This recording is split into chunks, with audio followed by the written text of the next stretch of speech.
Ito yung Sagrada Familia. Ito na yung papasok sa loob. Grabe sa loob. Ibang klase.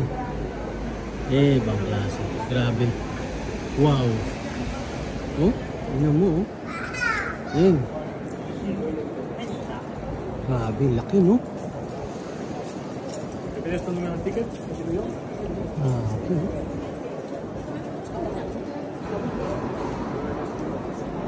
Pero ba? Ibang klase. Grabe. Tingnan mo isang poste na yan. Oh. Laki. Wow. Ibang klase. Ibang klase. Pambihira. Yan yung entrada niya. Entrance. Grabe. Okay lang kayo? Okay lang. Dante!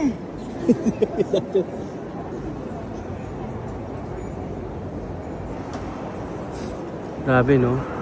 Ginawa siya 1882. And then 1926 namatay naman yun. Ang architect niya is si Antonio Gaudi. 1882 ginawa, start na gawin.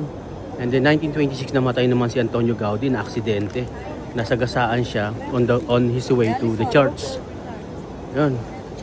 Pero tinuloy pa rin ng mga sumunod na leaders. Galing no? Tapos ang mga ano pala to, walang tinanggap na pera to from the Catholic Church or the government. Ito pala ay parang yung pera nang galing sa mga tao, mga donations. Yung mga donations. Tapos ngayon, naipatuloy yung mga tickets, na naibibenta. Doon kinukuha yun, doon ang gagaling yung pera para ipagpatuloy yung paggawa nitong Sagrada Familia dito sa Barcelona, Spain. Galing. Ibang klase. Kita nyo, no? Ano? May vlogger. Ibang klase. Wow. Kailangan pag pupunta ka rito, I think naka-pre-book ka para makabili ka agad ng tickets. Kailangan bago ka makapasok kasi haba, ang dami ng mostly mga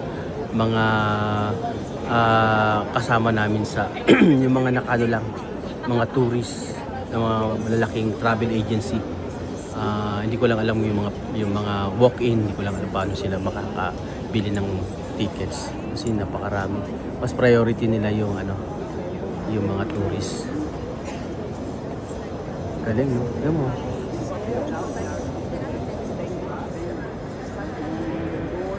Saint Joseph.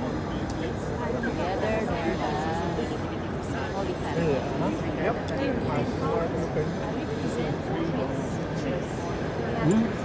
Meron pang staircase doon, no? Meron pang diba? Doon.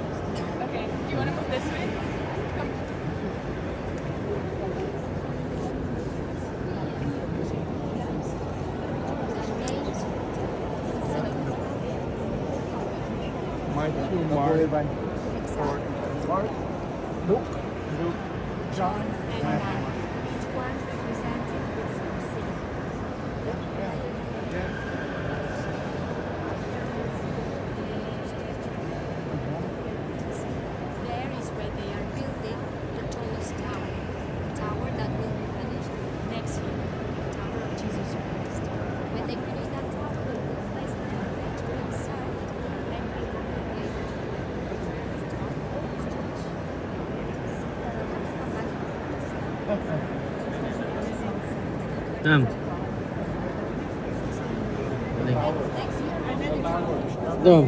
Galing. Galing, no? Sagrada Familia.